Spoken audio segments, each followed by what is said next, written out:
UNPAVED, Sean Salisbury here. We're bringing authentic, real stuff to you. Hardcore opinion. Sean Salisbury, former NFL quarterback. 29-year-old Sean Salisbury, his second start as a National Football League quarterback.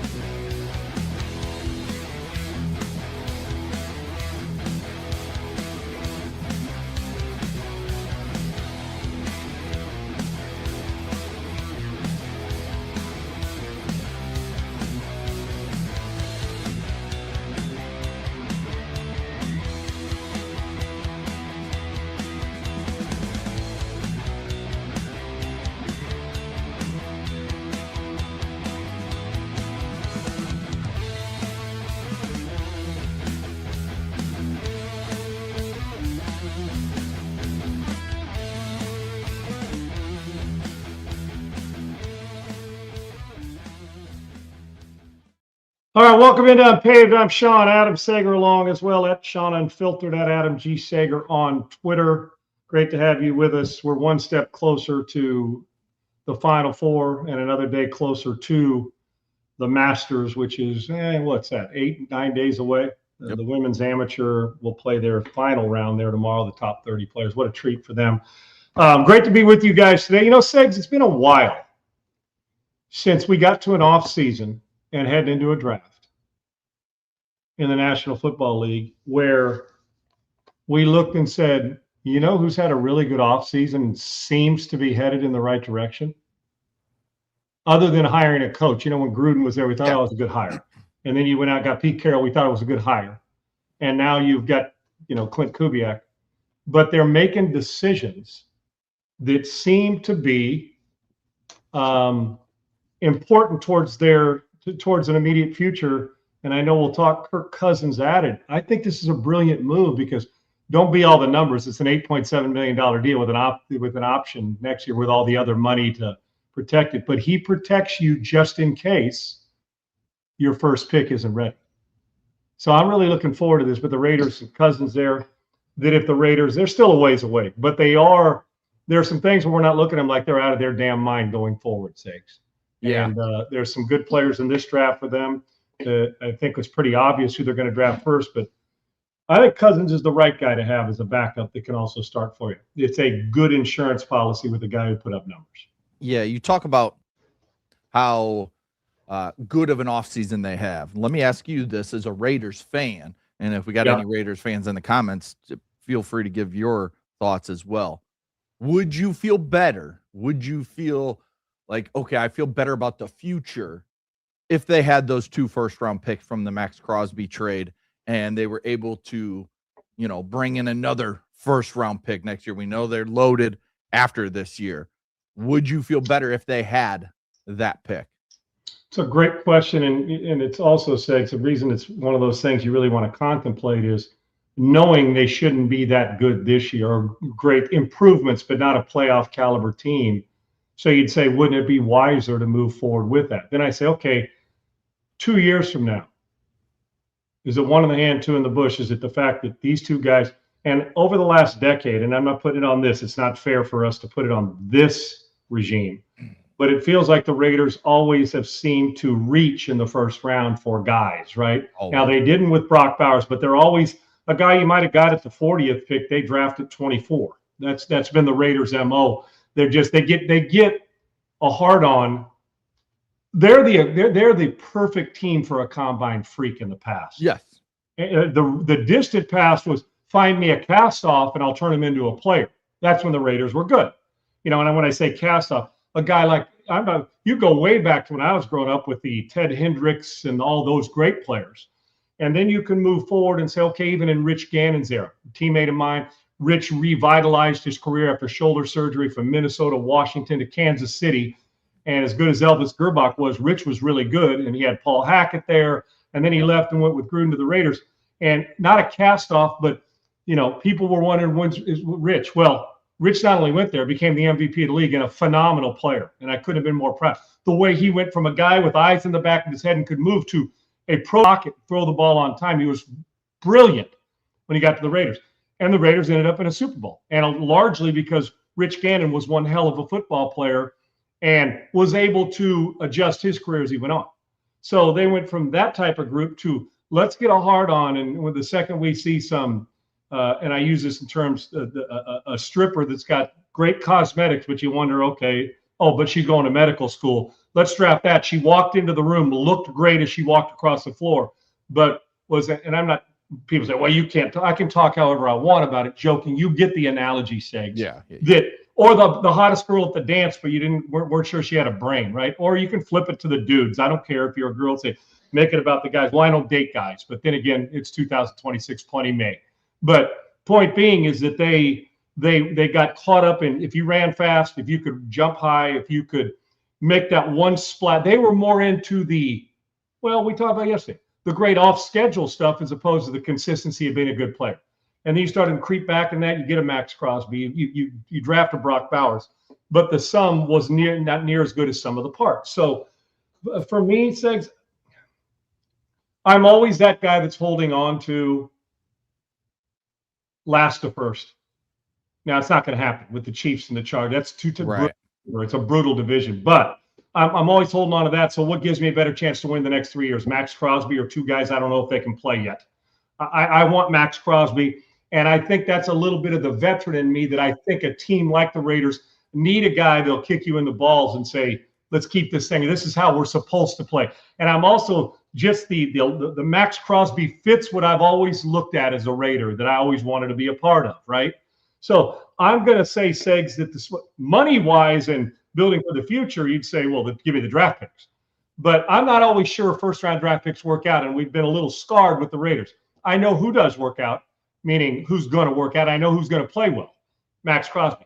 So I'm going to go be one of the guys that I'll take the player. I think like the Rams in this, I think take the player as opposed to the asset, meaning the young asset that's cheaper. So give me Max Crosby because I still think there's a lot of football left in him, Segs, and I think it also permeates through the rest of the building. Adding veterans like Cousins and Crosby, and as mature as Mendoza appears and how he handles himself, you still got to have other guys that can check him too. He's going to be a rookie with a lot of pressure, and he's going to struggle. So if I'm looking at a 5-year plan, I think the answer, Segs, would be the first round. Even use them somewhere else if I needed to, or that they come in and become great players like Stroud and Will Anderson with their 2 first-round picks were a couple of years ago. Give me Max Crosby now because I believe a guy like that changes the locker room. And I think it's one of those things that you don't know how things are going to work out, and to be sent back on a plane may be one of the great blessings for Max Crosby. Give me the Raiders and Crosby as opposed to the assets.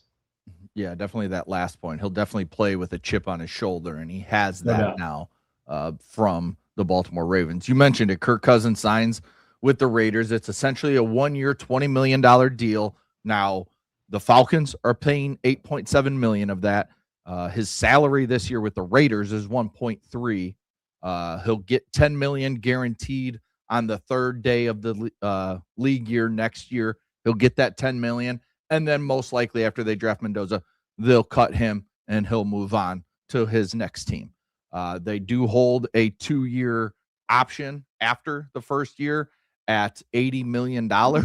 So there's no way that's being picked up because you're not giving a 38-year-old Kirk Cousins, especially when you draft Fernando Mendoza first overall. So this is a 1-year, $20 million. Cousins again for the 11th straight year gets a fully guaranteed 1-year contract. He's a brilliant negotiator.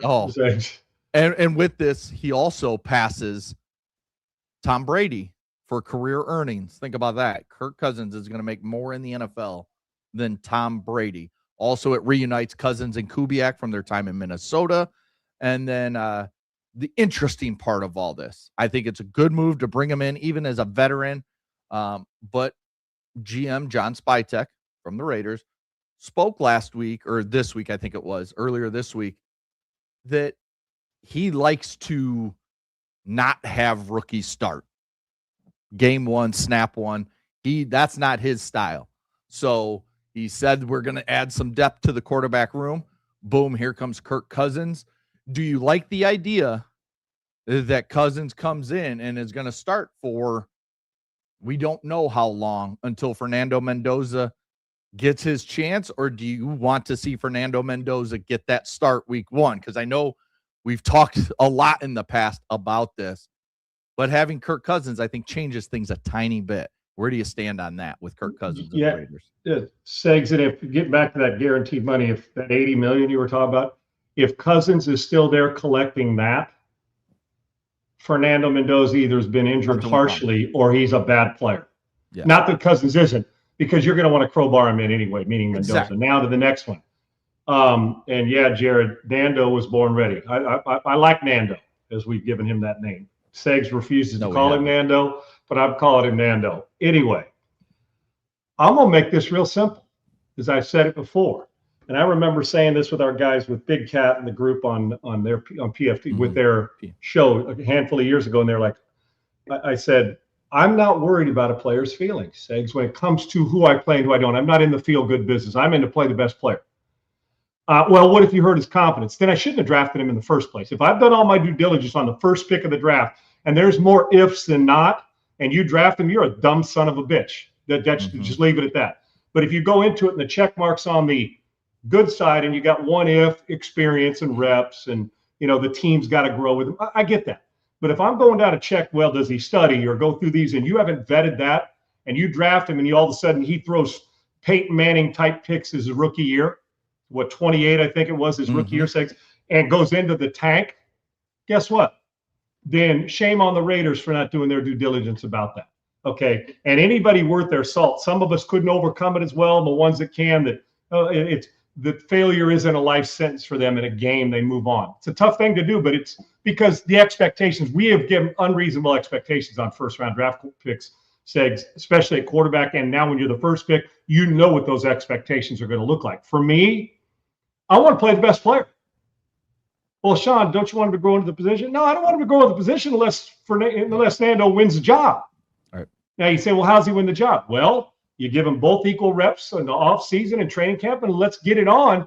And the guys in the locker room will know. So I'm not under the GM's that I automatically want to start a veteran because a rookie. If the veteran's making rookie mistakes, start the rookie.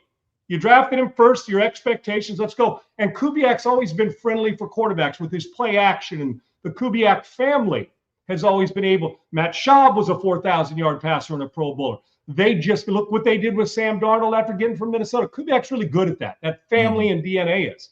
But I want to play the best player. I just do.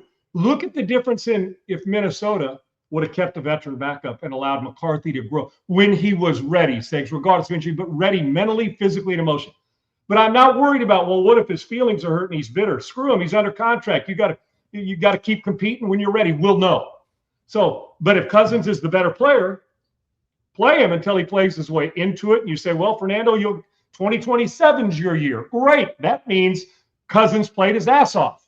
I got no problem with that. And neither should that. We are in such now, just like we are in society, we want things in minutes and seconds and instead of hours now and seasons and careers, that we rush a guy in and then we bitch about why he wasn't ready to play.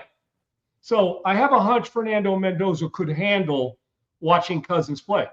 But I also know Cousins has been in the backup position and he was good in the room as well. Play the best player. It's pretty simple, Sean. You figure that out? Yeah, that's exactly how you do it. Play it preseason, go. And if one plays his way out of it, put the other one in. I'll put it this way. It'll be much easier to start Cousins and send him to the bench than it will to start the starter, send him to the bench and bring him back. Even though that, because when you go to Mendoza, Segs, you're going to Mendoza full time, but make sure he's ready. So I don't have a problem either way, but I don't go in with any preconceived notions. I'm drafting him first because I expect him to play and be great. Yeah. When you draft a guy first at quarterback, Segs, you know what I expect? That he's got a 12-year career ahead of him. Going to be now. It doesn't always work that way, but that's my expectations.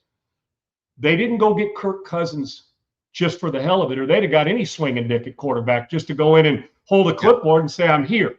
Cousins creates, and there's a sense of urgency for Mendoza too. Competition, guy who's been in Pro Bowls, has put up big numbers, has got paid a lot of money, and will be good in the quarterback room. So I don't have a problem with it. I think you should leave it open like you would anywhere else and compete. Now, when I say anywhere else, of course, Matt Stafford's not in a position to compete. Right. But this is two new cats going into a different room, and Kubiak's familiar with Cousins' competitiveness. Let it rip. Whoever plays, that should be the best player, not because I'm concerned about somebody's fragile personality. And I don't think Mendoza's fragile, and neither is Cousins. I think it'll be a good gig. This is a really good off-season backup quarterback move with a chance to start.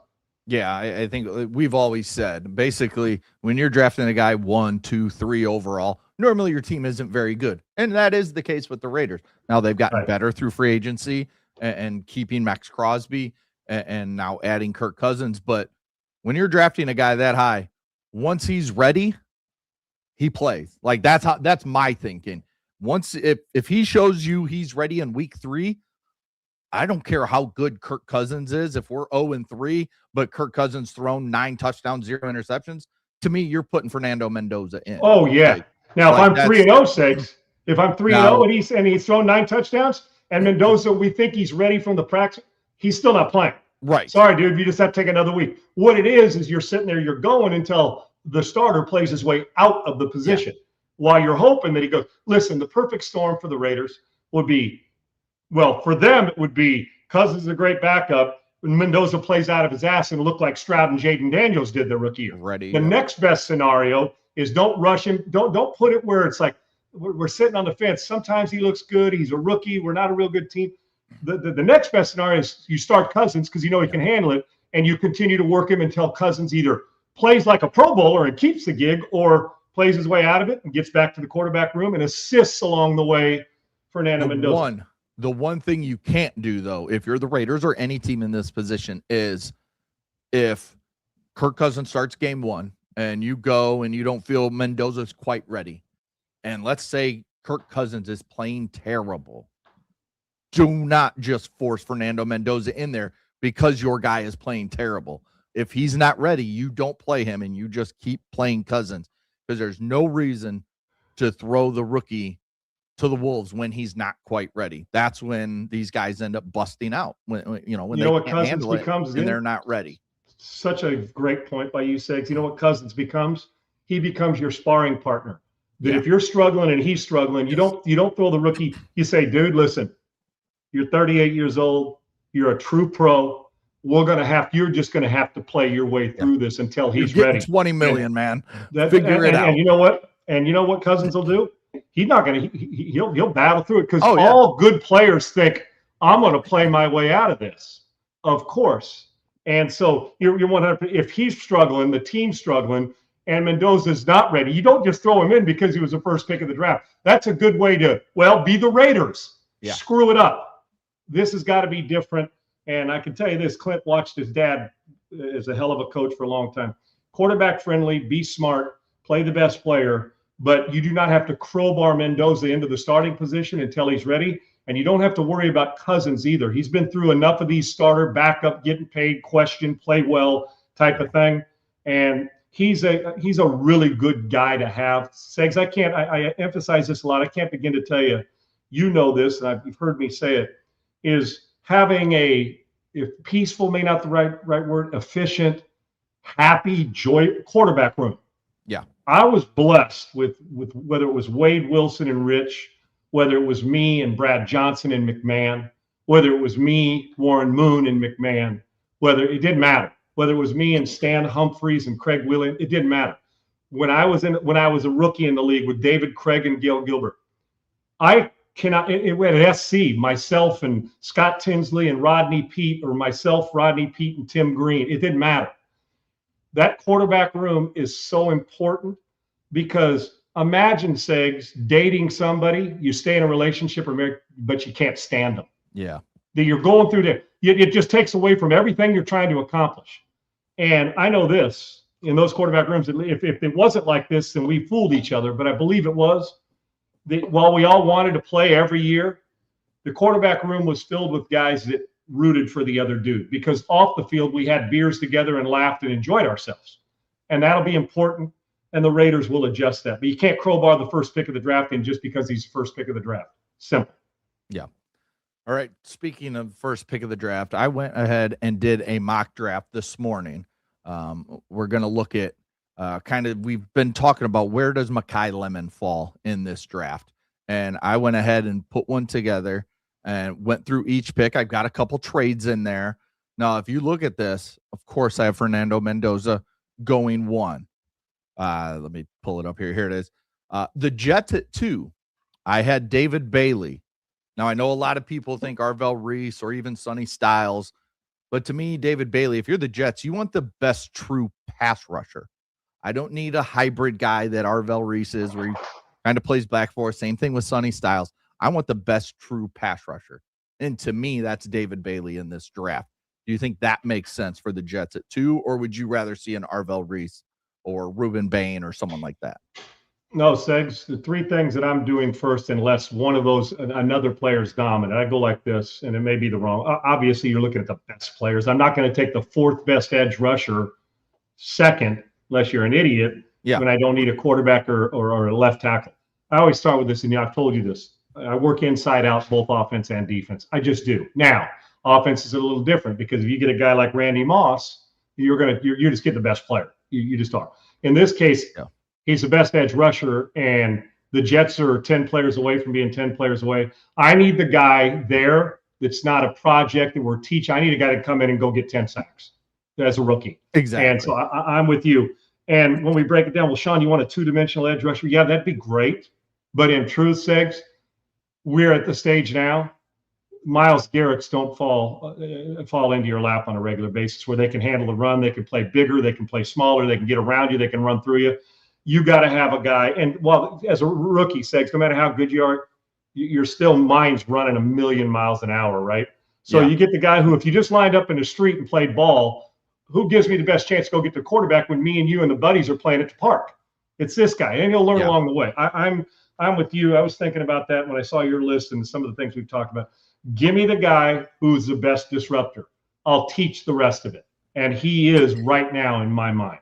Yes. At pick 3, I had a trade. I had the Dallas Cowboys jumping up all the way from 12 to 3 with the Arizona Cardinals. Arizona Cardinals moved down, collect picks. Now they get 2 first-round picks in this draft at 12 and 20.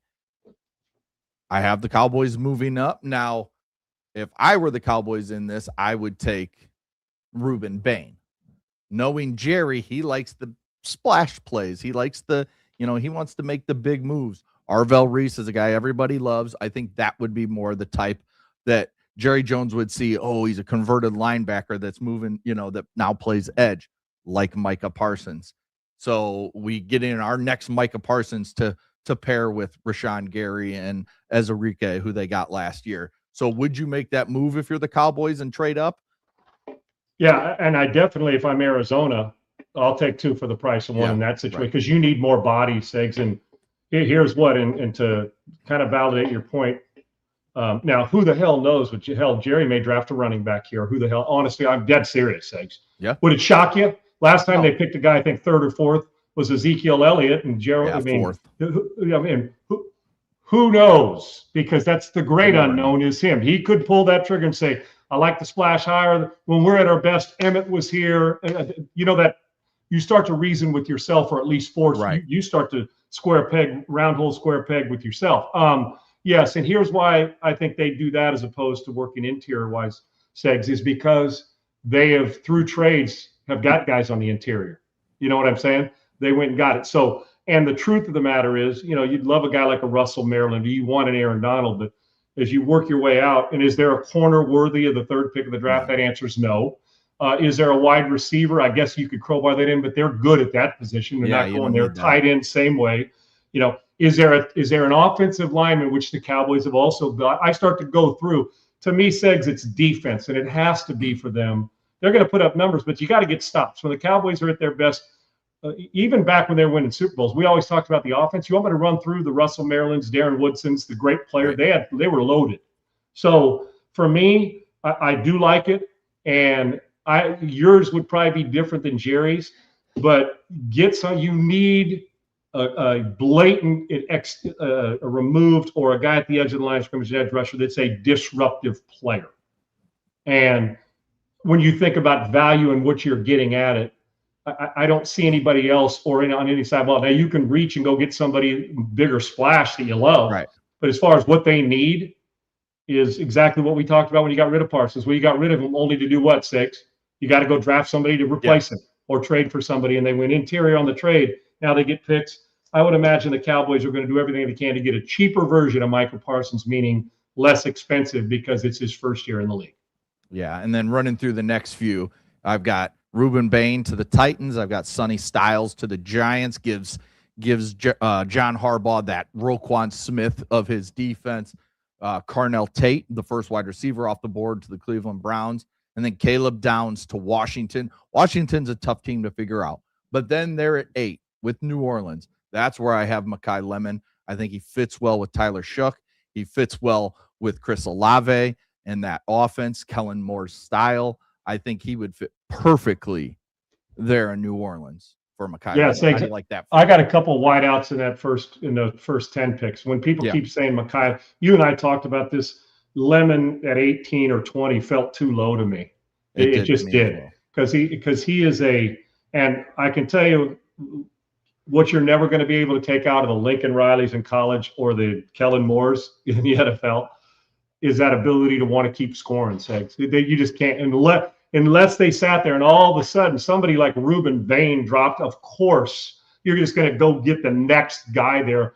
But at that stage, regardless of what receiver it is, I think New Orleans receiver and getting down, I am with you. I mean, getting down with Makai Lemon with the Saints, but also the Browns trying to figure out the quarterback situation, Segs, and who are their playmakers? Right. The biggest playmaker on their team resides on defense.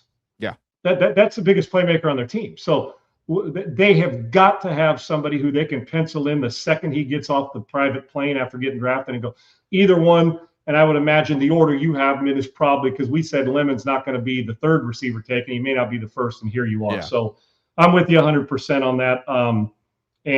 But again, here's another thing, like Jerry, but for different reasons. The Browns are weird in the front office. I have no idea what they're going to do. But if they were wise, and plus, where's Tate from, Sakes? Where'd he go to school? Ohio State. Yeah, and you've probably seen him a million times for the Cleveland Browns, and it'll be a happy pick for a bunch of people because they know they stopped a bunch of people last year saying they just couldn't score on anybody. Right. I think that's the position you go get. And I think that's too high for your love for the tight end right now. You know what I'm saying? Yeah. I think this is a good place for a wideout. And the Saints with Lemon, I'll be surprised if Lemon's not a top 10 pick. And that's a good place because you think you found your quarterback in New Orleans as well. Right. Kansas City taking the big offensive tackle out of Miami. You got the Bengals taking McCoy, the corner from Tennessee. You've got Mansour Delaney going to the Miami Dolphins at 11. You got Cardinals trade down to 12, still get one of the better offensive linemen in this draft in Lomu out of Utah, who can play that right side opposite of Paris, who they drafted last year. And then comes the interesting. I have the Minnesota Vikings trading up from 18 to 13 with the Los Angeles Rams to get Jeremiah Love. I did not like a fit anywhere in there.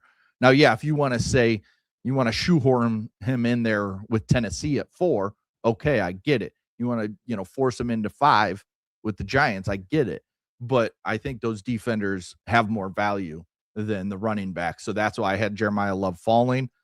Vikings make that move, jump up, grab him. What do you think of a trade up for the Vikings for Jeremiah Love? Do you like taking running backs this high? Where do you stand on this? Well, Segs, this is about the time that I would start thinking about Jeremiah Love in the way I go about it. Listen, I understand people's infatuation with and he's the best back in this draft. And you know what he brings. He'll thump, and he's got some speed, and he's a hell of a player. But and I do understand outside the top 10 why, if you're the Vikings, you move up with Aaron Jones is back. I think Segs, he signed us off, didn't he? Yes. He's back. But going on in Minnesota every week, my guy Dan Barrero. The problem is, when's the last time they were dominant at the position? Dalvin Cook for a minute. Yeah. Segs, was that it? Yep. For pretty much. And if you're going to continue to rely on the fact now you have Kyler Murray or it's JJ McCarthy. In order for play action to be a must, and both of those guys need it because they're similar but a little bit different, I do. Now, Segs, here's what you're going to go through when you look at the teams between 18 and 13. Do you see in there anybody that would take Love? That's what you're Minnesota. If you're thinking, Segs, is it worth happen to give up another asset in this draft or next year's draft to move up, what was it, 5 slots, I think it is, 6 or 6 slots, 5 slots, and draft Love? Or are you gambling on the fact that once he's dropped to there, you're like, he may still fall to us? But if you're the Vikings, you go through the panic mode of, well, but what if and if you think it, listen, I've always said it, if you love a guy, you draft him, regardless of what you and I think. But this is the time in that 12 to 20 range that I'm okay taking a dominant running back. Yeah. It is worth the risk to get the reward, because I think he's going to be a really good player. But you're right at the top. So those defensive players that fit and will probably make a big impact on the team structure. If you're Cincinnati and you don't take a defensive player, I don't care who it is, you're on crack. So, yeah, Segs, I do. And I was wondering, a couple people that were wondering where you're going to have Lemon, and I was wondering where you're going to slide the running back in. And this makes sense for Minnesota.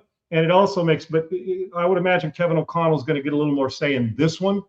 But if you want to protect what you have on offense and be even more explosive, this right there, you either take the risk of staying or you trade up and give up another asset because you think the guy's that good. Outside of top 10, I'm taking Love. I just don't know where, but your trade for him there makes perfect sense. And if the Vikings waited and got him at 18, that's a big get for them then. If he was still available then, now you're talking, okay, now it's more than just value. You're stealing now with that type of player. Yeah, I'd just be worried. You sit there, you look at the Ravens. The Ravens are known to just pluck really good players when they fall to them, even though they have Derrick Henry. Yeah, but the end is coming at some point for Henry, right, Segs? Exactly. Yep. All right, before we jump on and we'll hit the Texans and the rest of this draft real fast after our commercial, tell me about Augusta Precious Metals first. Augusta Precious Metals. Guys, when you're protecting what you've already earned, IRA, 401k, it's not taxed when it comes to gold and silver and precious metals. Let's discuss moving forward how you're going to protect what you've already earned. Protect what matters most with gold and silver. Augusta Precious Metals is your premier gold IRA company. Diversify, protect, preserve, hedge against inflation. That's what this does. Precious metals, they are tangible assets. Protect retirement savings. That retirement you've already earned, is cash doing that? Physical gold and silver, education first approach, no sales tactics at Augusta Precious Metals. That's why I was drawn to them. Drawn to them because they're not pressuring you and hammering you over the head with something. They're trying to educate you so you know what's best for you, your family, your peace of mind, your security now, later, and in the distant future. How much time you have, how much money you have. Precious Metals. It's your premier gold IRA company. That is Augusta Precious Metals. Secure your future with tangible assets. Visit SeanBuysGold.com. SeanBuysGold.com. Gold and silver continue to rise. And it's one of those, there's no guarantees in life or in sports or in money, but I'll be damned if gold and precious metals isn't about as close as you're going to get. Text Sean to 35052. Again, there's no guarantees, but there is a guarantee that you'll get educated on precious metals. Again, text Sean to 35052 or go to SeanBuysGold.com. SeanBuysGold.com. Free information, no obligation, guidance, education, and confidence. SeanBuysGold.com. All right, thank you to Augusta Precious Metals as always. All right, Sean, running through the rest of this draft real quick. We got the Ravens taking Ionia from Penn State, the really good offensive guard that helps that interior after losing Linderbaum. The Bucks go edge rusher Akeem Mesidor, stay there in Florida.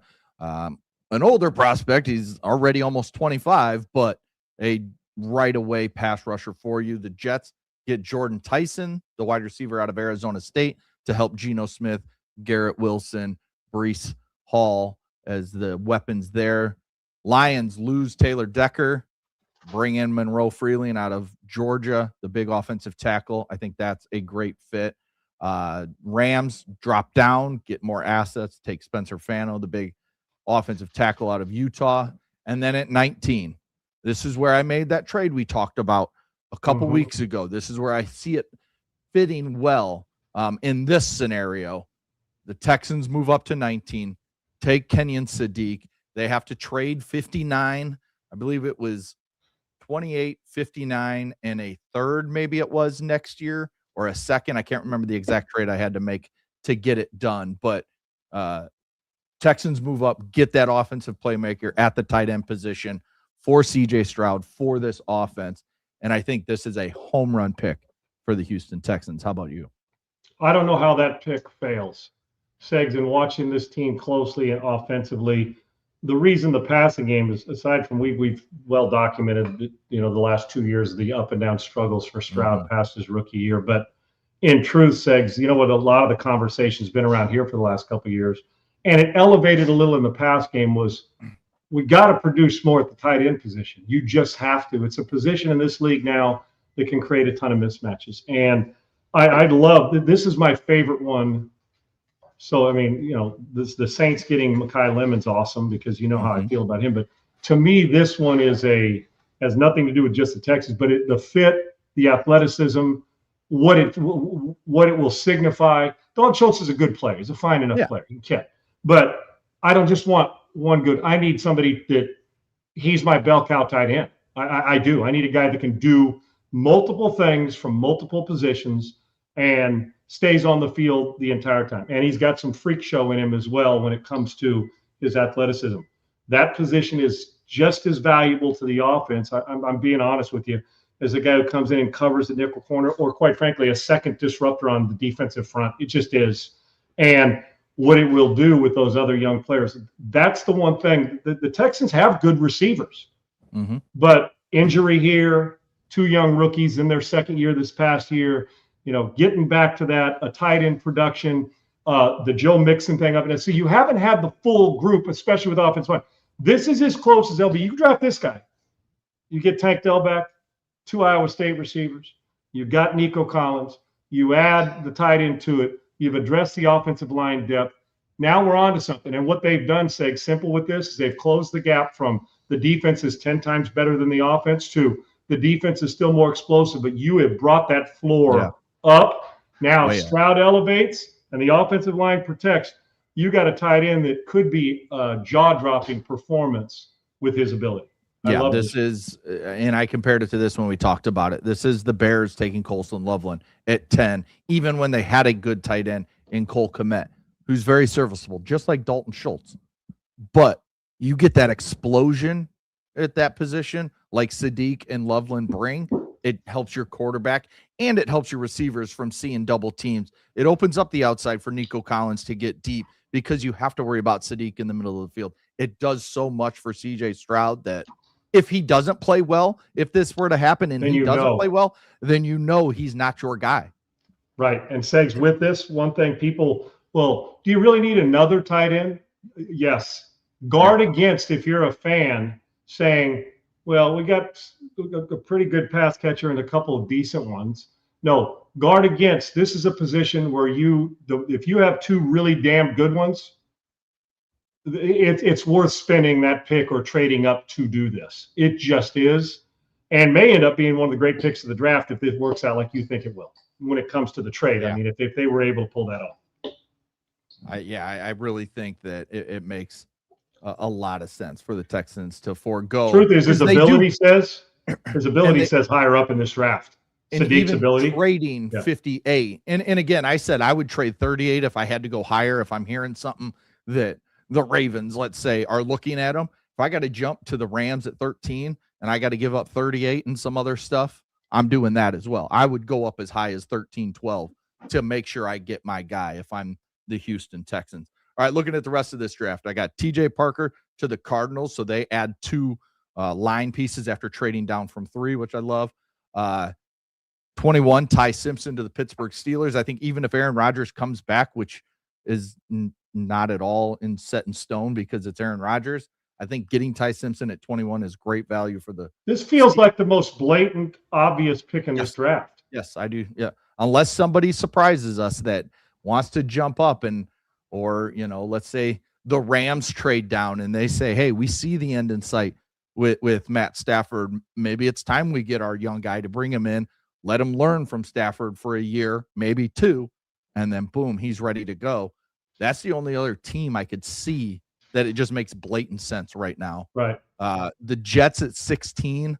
If I'm the Jets, I just don't do it. You're not ready for that quarterback, and he's not like yes, I have to take prospect. He's the guy that quarterback ain't ready for them either, Segs. I got news for you. Yes, yeah. You don't go into New York, especially with the Jets, is a different animal. Dylan Thieneman, the big safety out of Oregon, going to the Chargers. Blake Miller, the offensive tackle, going to the Eagles, possibly as a replacement for Lane Johnson if he retires after this coming season, which has been talked about. The Browns get another wide receiver. If you notice, I doubled up Carnell Tate and Casey Concepcion. They're different style players. Concepcion is lightning fast out of Texas A&M. Can get down the field. Brother. And again, like you said when you talked about Carnell Tate, who are their weapons? They don't have them. Now you're getting 2 in the first round that I think can really help Deshaun Watson if he's play right away to start the year. Yeah. He's going to be the quarterback, Segs. Right. I can tell you that now. If he's healthy, he's going to be your quarterback.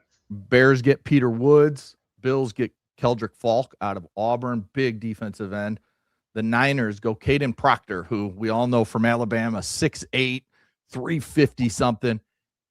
Just put him on your line somewhere and just let him maul people. If you're Kyle Shanahan, I think that fit would be perfect. And hope he ends up being Trent Williams. Yeah. Yes, exactly. Carolina dropped in that Texans trade. They pick the safety out of Toledo. Kansas City replaces Trent McDuffie with Avion Terrell out of Clemson. Then you got the Dolphins going Denzel Boston, the big wide receiver out of Washington, who's a physical freak. Real physical. Really help Malik Willis down there in his first year in Washington. The New England Patriots never really went out and got a wide receiver, so I'm giving them one here as of now. Omar Cooper Jr., maybe A.J. Brown's a draft day trade I could see to the Patriots. We discussed that possibly happening. Yes. Yep. And then Brandon Siss, the Super Bowl champs, get a corner to help solidify even more of Mike McDonald's offense. So that's my mock as we sit 3 weeks out exactly from the draft. Is there anywhere you think like, oh, I think a better position here, a better position there stand out to you? No, Segs, I would, in going over this, and you and I will both do one as we get a little closer to and kind of change it. Now, and I love the fact it's going through because you put yours together and just kind of, and obviously all 32 of these aren't going to hit. Somebody may not trade, but I'm also intrigued with the Oregon safety to Jim Harbaugh's Charger team. Yeah. On yours. So looking at it, like I said, and the fact that going into this, it just goes to show you. I was talking to Pro Football Focus, a buddy of mine, a couple of years ago, Segs, and they said, well, we always talk about quarterbacks or tackles or edge rushers, the most important person on the field when you're when you put value on them. And he thought the wide receiver position was elevating to the point where we needed to talk about it like that because of the difference they're making in a passing league. Yeah. And in truth, that's a lot of receivers in the first round, Segs, but there is such a need for them. And that's why I will not be shocked if somebody like the Browns takes 2 guys and there's 5 or 6 guys taken in this first round. So, no, I think you put it together. And the truth, Segs, you look up at it, you got to have physicality on the offensive line. You got to have some disruptors on defense. And you've got to have playmakers on offense. And the teams you've got with those playmakers have some young quarterbacks, whether it's Malik Willis, whether it's even though Watson's not young, he feels like it's a rejuvenation if he can get it there. They need players. We obviously know that the Saints, with their young quarterback, with the Jets, there is a lot of, even though the Jets need a lot of players, but there is a lot of opportunity here, and with the teams like Cleveland and teams who need home run hitting playmakers. Yeah. And don't be surprised if somebody like the Titans jumps in and tries to grab somebody on the offensive side to make plays for their young quarterback as well. So I'm really anxious to see, but their head coach, Robert Saleh, probably understands just how important it is to get a disruptor on defense as well. Yeah, well, him getting Ruben Bain at 4, Robert Saleh, huge. Ruben Bain and Robert Saleh's defense is a perfect. And remember, they went out and traded for Jermaine Johnson from the Jets earlier this offseason. So putting those two together as your edge guys, I think, can put a lot of pressure on quarterback. I feel like Ruben Bain was made for Robert Saleh's defense. Yeah. In my opinion. So definitely. Good call. Good job by you putting that together. Real quick, 2 more topics we'll hit really fast. Puka Nacua has checked into a rehab facility. This would happen. Remember, we had the story last week where there was reports that a lawsuit was filed where he reportedly bit somebody and did something else. I can't remember. But he said something derogatory about Jewish people. Jewish community. Yeah. And so supposedly allegedly. Allegedly.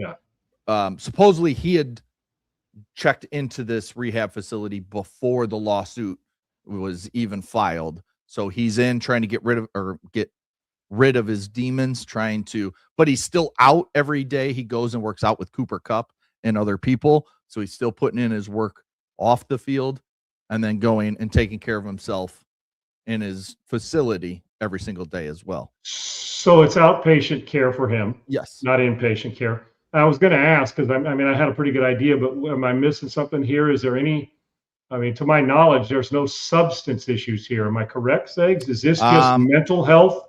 Is this mental health to where where he can focus on making better decisions off the field? I think it might just be kind of unlike the Tiger Woods thing, maybe because of the drink. Right. Maybe the drinking's become an issue that he realized, and people around him realized and said, "Hey, kind of a bigger pie." Now. Yes. Everything. Okay. Yeah. And there was a lot of speculation that he did this because of the lawsuit. But when you find out he was in there beforehand, to make it to make it like, let me see if I can fix this by showing people I care now. Regardless of what it is, whenever anybody goes and admits that they need help, I'm okay with it. I'm okay with it. Hey, go and take sometimes care of you got to yourself. It's right. You got to be awfully careful, Segs, when you're doing this. Is outpatient care, if you're not focused and paying attention, just becomes optics. Yes. If you're not immersed in it. It's easy to be immersed in it when you don't have your cell phone, you're not doing all that, and you're inpatient care to where you live in that every day. So it's a challenge, but good on him.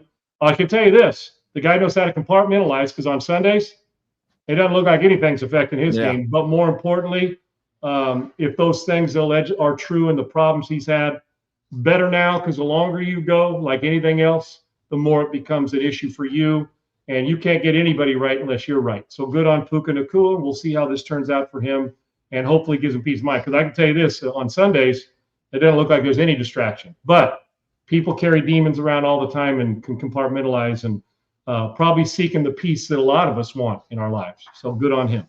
For sure. I don't know if you saw this last night, and this is how we'll end the show. The Wizards ran a contest, I guess you'd call it, where they blindfolded a fan and told him to shoot a half-court shot. They lined him up, shoot a half-court. April Fools, like when we were 7 years old and 10 years old and 12 or in high school, they were funny.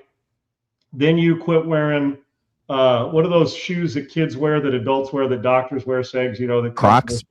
Yeah, Crocs. When you hit like 9, maybe it's time to quit wearing Crocs unless you're on your feet all the time. It's like this, the April Fools, because and I know the intentions for something. I used to love April Fool's jokes, but now they're all eye rolling to me. You want to make good instead of have to apologize?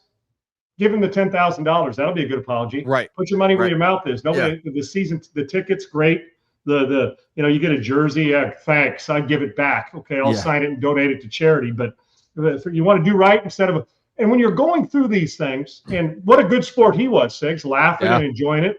I know he didn't make it, but just as a sign, you know what, dude? Or give him half and then give him the 2 tickets. Give him $5,000 for competing and do it. I find some really good ones, well thought out. April Fool's jokes are good, but it's semi-cruel, especially if a guy thought, $10,000, that could make a big difference. So give him the money or half of it, move on, give him his seats and give him his jersey or whatever it is and move on. But I would say that's the worst part of this April Fool's joke is the punishment and forcing 2 seats down this guy's throat when you don't want to go watch him play. Okay, right. So April Fools can be great, but the bullshit kind of half-assed April Fool's jokes aren't funny anymore. They're okay, great, thanks, as if we didn't know. But this one going in, I would have never thought it was an April Fool's joke. So you make it blindfold on, or have him take the blindfold off and give him a shot at it with it on and say, okay, we're going to give you a second chance, like McAfee does on Saturday if they miss. We'll give you another chance Right. Give him another chance. And if he buries it, give him the 10 grand and move on. And then the joke's on them. We're giving him a second chance. So not that big a deal in the big scheme of things, but to some, $10,000, they pulled the old okey doke. And I would imagine he may donate those tickets unless he's a huge Wizards fan. Yeah, because going to one of their games is like going to a lot of NBA games is a punishment. Yeah. Like my wife said something to me about taking our kids to a Bulls game maybe this weekend. I'm just like, ugh, let's go watch the fucking Bulls right now. They're terrible. Not even their coach. That's who. I'd rather go sit through a White Sox game who are terrible, but the tickets are cheaper and you get to be in a ballpark and eat a hot dog and drink a cold beer. Baseball. Amen. Yeah. Like I'm good with that, but Bulls 100%. Gross. All right, tomorrow, a topic we didn't get to today that I really want to hit on that I think we need more time is the Jalen Hurts Eagles frustration. Yeah, I was thinking about that, Sig, but that's going to need a lot of time tomorrow, no doubt. A story came out talking about how Jalen Hurts is kind of taking over the offense and not allowing new things in. And that's kind of what we were hearing with the whole A.J. Brown thing. So we will definitely hit that tomorrow. We'll hit any big news that happens. We'll get you ready for the Final Four, which starts Saturday, I think at 5. And the first game is the Illinois UConn. Yeah, they'll both be prime time-ish games, right? Yeah. Right. So you got anything you want to hit on tomorrow? Both of those. Okay. As we go and between now and then, say something will come up. Oh yeah. Just don't stand over a golf ball for a minute 30, but that's kind of fun. But we'll discuss that. But Segs, you know what? I do want to this Jalen Hurts thing. I want to ask. Yeah, she's a Trojan. Watch your mouth now. We might as well start covering golf at the USC too. Yeah. Segs, I want you to mull this over, and don't answer this till tomorrow. But what's the couple things we've always said about Jalen Hurts? Coachable, coach's son. Yep. And a great leader. Well, this story kind of puts a cap on that. Makes you feel like there's a little defiance going on. We'll discuss that tomorrow because this is a huge subject to dive into. And unless something goes crazy today, I think that's probably one of those at the top of this show because it's Philly, it's important. There's plenty who think he's overpaid and plenty who think he's under-delivering, yet the guy was the Super Bowl MVP. 2 Super Bowls removed. I mean, 1 Super Bowl removed. And so this is a hot button topic, not a hot take topic, a hot button topic, I'm sure around the country, because I was actually taken a little bit aback from some of the things I read about this story. I really was. Definitely. It'll be an interesting topic tomorrow that we'll get your take on and what you see as a former quarterback that should he be allowed or given all this leeway within the offense. So we'll talk about that tomorrow. Get over to YouTube at Unpaved Sean Salisbury. Like and subscribe. Follow him at Sean Unfiltered. Myself at Adam G. Sager. Thanks to Bailey, Laura, all our listeners, viewers, commenters. We'll be back tomorrow, 1 p.m. Eastern, noon Central. Peace. Unpaved Sean Salisbury here. We're bringing authentic, real stuff to you. Hardcore opinion. Sean Salisbury, a great NFL analyst, a former NFL quarterback.